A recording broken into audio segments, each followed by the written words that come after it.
Haleluya, puji Tuhan, selamat pagi dan salam sejahtera buat kita sekalian.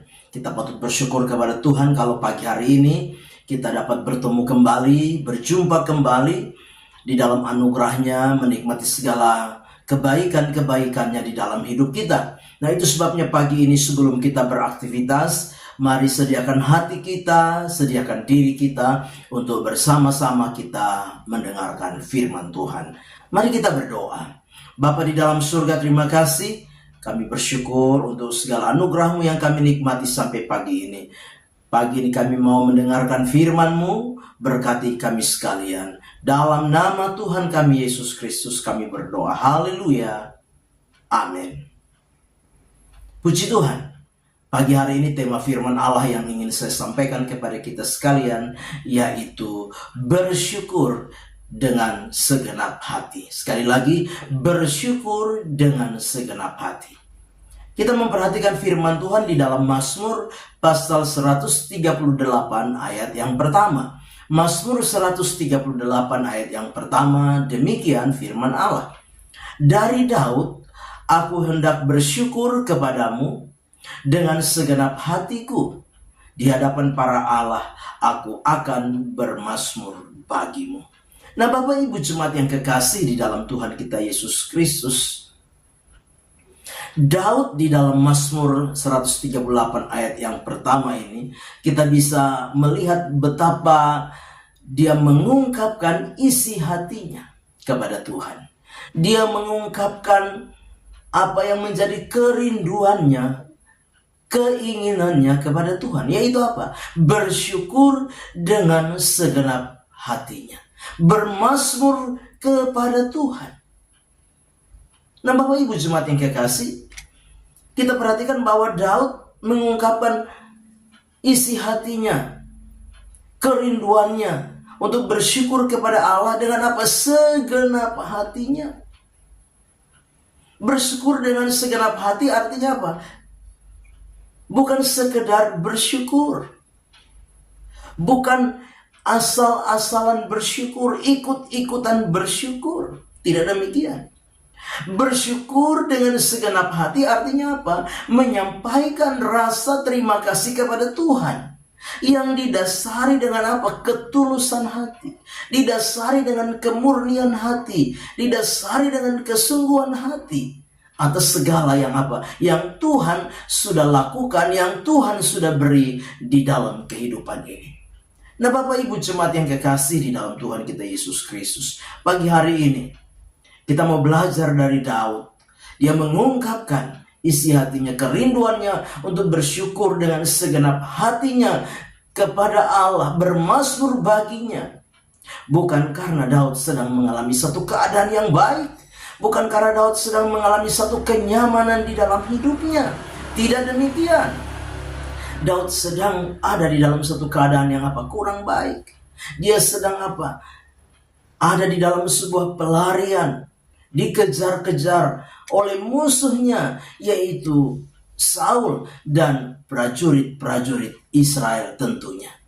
Di dalam keadaan yang kurang baik ini, Daud bersyukur kepada Allah. Daud mau menaikkan segenap ucapan syukurnya dengan segenap hati kepada Tuhan. Mengapa Daud mampu melakukan itu? Mengapa Daud mampu bersyukur dengan segenap hatinya walaupun keadaannya kurang baik, keadaannya sedang ada dalam kesukaran, kesulitan? Pagi hari ini kita mau belajar bersama-sama. Hal yang pertama yaitu karena Daud mengalami kasih dan setia Tuhan. Sekali lagi, yang pertama, karena Daud mengalami kasih dan setia Tuhan. Di dalam Mazmur 138 ayat 2 bagian B dikatakan, oleh karena kasih-Mu dan oleh karena setiamu. Bapak Ibu jemaat yang kekasih, Daud punya masalah, Daud mengalami kesulitan, kesukaran, tapi Daud selalu menikmati, Daud selalu mengalami apa? Kasih dan kesetiaan Tuhan di dalam hidupnya. Bapak Ibu jemaat yang kekasih, mungkin hari-hari ini kita sedang punya masalah, mungkin hari-hari ini kita sedang punya pergumulan, sedang ada beban, kesulitan, kesukaran di dalam hidup ini. Tapi mari yakinkan di dalam diri kita pagi hari ini bahwa kalau kita ada sampai hari ini, Itu karena apa? Karena kasih dan kesetiaan Tuhan di dalam setiap kehidupan kita. Ratapan pasal yang ke-3 ayat 22 dan 23. Ratapan 3 ayat 22-23 berkata, tak berkesudahan kasih setia Tuhan, tak habis-habisnya rahmatnya, selalu baru tiap pagi besar kesetiaan. Kasih Tuhan tidak pernah habis. Kesetiaannya apa? Selalu baru dalam hidup kita. Itu sebabnya apapun keadaan kita, mari belajar bersyukur dengan segenap hati kita kepada Tuhan. Yang kedua, alasan yang kedua, kenapa di tengah-tengah keadaan yang kurang baik, keadaan yang tidak nyaman, Daud masih bersyukur kepada Tuhan dengan segenap hatinya. Yang kedua, karena apa? Nama Tuhan dan janji Tuhan melebihi segala-galanya. Di dalam Mazmur 138 ayat 2c di sana dikatakan, sebab kau buat namamu dan janjimu melebihi segala sesuatu. Bapak Ibu jemaat yang kekasih, nama Tuhan itu nama yang hebat. Nama Tuhan nama yang luar biasa. Nama Tuhan nama yang dahsyat. Firman Allah di dalam Amsal 18 ayat yang ke-10 berkata, nama Tuhan adalah menara yang kuat, kesanalah orang benar berlari dan ia menjadi selamat. Nama Tuhan itu seperti menara yang kuat. Kita dapat lari ke sana untuk mengalami keselamatan. Bahkan firman Tuhan berkata, nama Yesus adalah jaminan dari setiap janji Allah di dalam hidup kita. Di dalam 2 Korintus 1 ayat yang ke-20 berkata demikian, sebab Kristus adalah ya bagi semua janji Allah. Itulah sebabnya oleh Dia kita mengatakan amin, untuk memuliakan Allah. Jadi nama Tuhan dan janji Tuhan itu melebihi segala-galanya. Karena nama Tuhan adalah nama yang kuat, nama yang hebat, nama yang dahsyat. Bahkan di dalam nama Yesus kita menikmati, mengalami janji-janji Tuhan di dalam setiap kehidupan kita. Yang ketiga, mengapa dalam situasi yang sulit sukar, Daud masih bisa bersyukur dengan segenap hatinya? Karena apa? Tuhan itu dekat kepada Daud. Sekali lagi, yang ketiga, karena Tuhan dekat kepada Daud.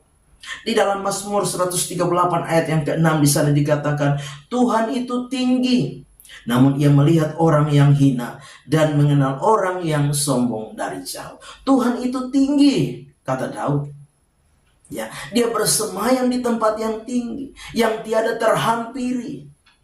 Yang disebut dengan Tuhan itu adalah pribadi yang transenden, yaitu Tuhan yang tidak terhampiri.